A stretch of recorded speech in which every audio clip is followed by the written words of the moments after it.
Hi. ഇന്നത്തെ പ്രത്യേകത എന്നാ പൊന്നൂസേ? കൊട്ടയോ? ഇന്ന് കോഴിക്കോട്ട ശനിയാട്ടോ. അപ്പം ആദ്യമേ തന്നെ എല്ലാവർക്കും കോഴിക്കോട്ട ശനിയുടെ മംഗളങ്ങൾ പ്രാർത്ഥനാപൂർവ്വം നേരുന്നു. ഈ വലിയ നോമ്പിൻ്റെ 41-ാം ദിവസം ആഘോഷിക്കുന്ന തിരുനാളാണ് കോഴിക്കോട്ട ശനി എന്ന് പറയുന്നത്. ഈശോ 40 ദിവസം ഉപവസിച്ചതിൻ്റെ ഓർമ്മയ്ക്കായിട്ടാണ് 41-ാമത്തെ ദിവസം ഈ കോഴിക്കോട്ട ശനിയായിട്ട് ആചരിക്കുന്നത്. അപ്പം നമുക്കും കോഴിക്കോട്ട ഉണ്ടാക്കാൻ തുടങ്ങാം അല്ലേ? കോഴിക്കോട്ട ഉണ്ടാക്കാനായിട്ട് ഞാനിവിടെ നൈലിൻ്റെ അരിപ്പൊടിയാണ് എടുക്കുന്നത്. നമുക്ക് അരി പൊടിച്ച് നമ്മുടെ പച്ചരി വെള്ളത്തിലിട്ട് കുതിർത്തി പൊടിച്ച് അതുകൊണ്ട് ഉണ്ടാക്കാം കേട്ടോ. ഞാനിവിടെ പൊടി വാങ്ങിച്ച പൊടി കൊണ്ടാണ് ഉണ്ടാക്കുന്നത്. പൊട്ടിച്ച്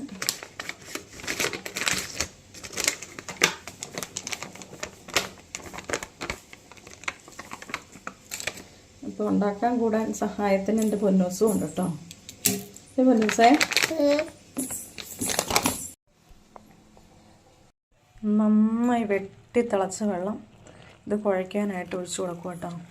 ഞാൻ ഈ വെള്ളത്തിലേക്ക് 1 സ്പൂൺ വെളിച്ചെണ്ണ ഒഴിച്ചു കൊടുത്തിട്ടുണ്ട്. പിന്നെ ആവശ്യത്തിന് ഉപ്പും കൂടെ ഇട്ട് കൊടുത്തതാട്ടോ. ഇതൊന്ന് കുഴച്ചെടുക്കാം. ഇത് ജസ്റ്റ് ഒന്ന് അരിപ്പൊടിയായിട്ട് മിക്സ് ചെയ്ത് വെച്ചിട്ടുണ്ട്. ഇനി ഇത്തിരി കൂടെ ചൂടാറാണ്ട് നമുക്ക് കുഴച്ചെടുക്കാൻ പറ്റില്ല. നമ്മുടെ കോഴിക്കോട്ടയ്ക്ക് വേണ്ട മെയിൻ ഇൻഗ്രീഡിയൻസ് എന്തൊക്കെയാണെന്ന് പറയാം. അരിപ്പൊടി, തേങ്ങ, ശർക്കര, ജീരകം, ഏലക്ക, ഉപ്പ്, വെളിച്ചെണ്ണ. വെളിച്ചെണ്ണ എന്തിനാണെന്ന് വെച്ചാൽ നമ്മൾ മാവ് കുഴച്ച് വരുമ്പോൾ ആ വെള്ളത്തിൽ അല്പം കുഴയ്ക്കണ വെള്ളത്തിൽ 1 സ്പൂൺ വെളിച്ചെണ്ണ ചേർക്കുവാണെങ്കിൽ നമ്മൾ കുഴച്ചെടുക്കുമ്പോൾ നമ്മൾ നല്ല സോഫ്റ്റായിട്ട് കിട്ടും. ഇത് ഉണ്ടാക്കിയെടുത്താൽ നല്ല സോഫ്റ്റായിട്ട് ഇരിക്കും കേട്ടോ. ഇപ്പം ചൂടാറിപ്പോണതിന് മുമ്പ് നന്നായിട്ട് കുഴച്ചെടുക്കണം കേട്ടോ. എന്നാലാണ് നമുക്ക് നല്ല സോഫ്റ്റായിട്ട് കിട്ടുകയുള്ളൂ.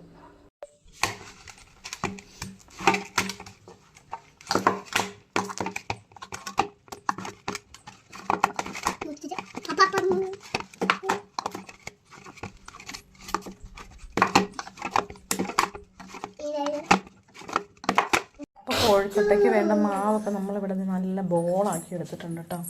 ഇനി ഇത് ചൂടാറിപ്പോണ്ടൊന്ന് പതിയെ ഒന്ന് മൂടി വയ്ക്കണം. അന്നേരത്തേക്കും തേങ്ങയും ശർക്കരയൊക്കെ റെഡിയാക്കി എടുക്കാം കേട്ടോ. അപ്പോൾ ഇത് ഞാൻ തേങ്ങയൊക്കെ ചിരണ്ടി എടുത്തു. ഇനി അതിലേക്ക് ശർക്കരയും കൂടെ ചീകിയിടുക. അത് കഴിഞ്ഞ് കുറച്ച് ജീരകവും കുറച്ച് ഏലക്ക പൊടിച്ചതും കൂടെ ഇതിലേക്കിട്ട് മിക്സ് ചെയ്ത് ഇത് വേണമെങ്കിൽ നമുക്കൊന്ന് വിളവിച്ചെടുക്കാം. വിളവിച്ചെടുത്താൽ നല്ല ടേസ്റ്റ് ആയിരിക്കും കേട്ടോ. അല്ലെങ്കിലും കുഴപ്പമൊന്നുമില്ല, പക്ഷെ വിളവിച്ചെടുത്താൽ ടേസ്റ്റ് കൂടുതലുണ്ട്.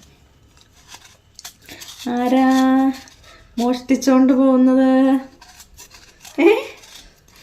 മോഷ്ടാവൊന്ന് കള്ളം വന്നിട്ടുണ്ടോ? അപ്പം കോഴിക്കോട്ടയ്ക്ക് വേണ്ട എല്ലാം റെഡിയാക്കി ഞാൻ ഇനി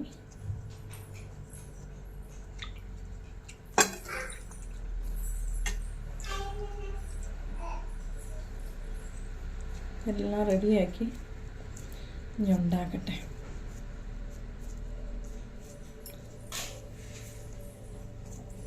ഇങ്ങനെ ഒന്ന് നൈസായിട്ട് പരത്തിയെടുക്കണം കേട്ടോ.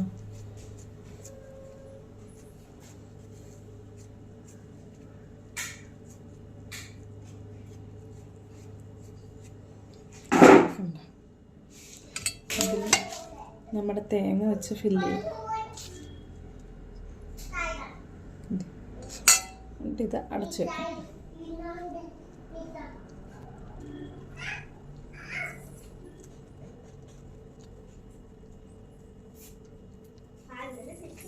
നന്നായിട്ടൊന്ന് ഉരുട്ടി ഷേപ്പാക്കി എടുക്കണം.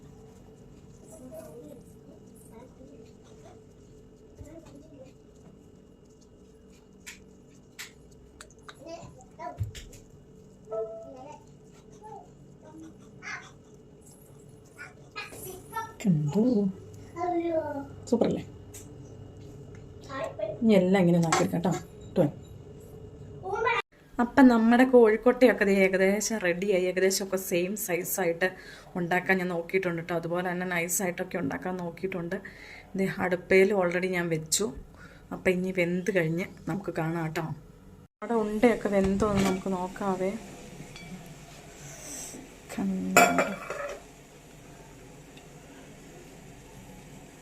കണ്ട നമ്മുടെ ഉണ്ടയൊക്കെ നല്ല വെന്തു, നല്ല ഭംഗിയുണ്ട് കാണാനല്ലേ.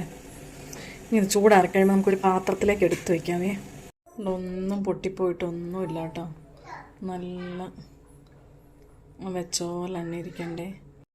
അപ്പം നമ്മുടെ കോഴിക്കോട്ടയൊക്കെ തണുത്ത് ഏകദേശം റെഡി ആയിട്ടുണ്ട്. അത്യാവശ്യം കുഴപ്പമില്ലാണ്ട് തന്നെ നമുക്ക് കിട്ടിയിട്ടുണ്ട് കേട്ടോ. ഇനിയുള്ള വലിയ ആഴ്ചയിലേക്ക് നമ്മൾ പ്രവേശിക്കുമ്പോൾ പ്രാർത്ഥനയുടെയും പരിത്യാഗത്തിൻ്റെയും വിശുദ്ധ ദിവസങ്ങളാകട്ടെ എന്ന് പ്രാർത്ഥനയോടെ ആശംസിക്കുന്നു.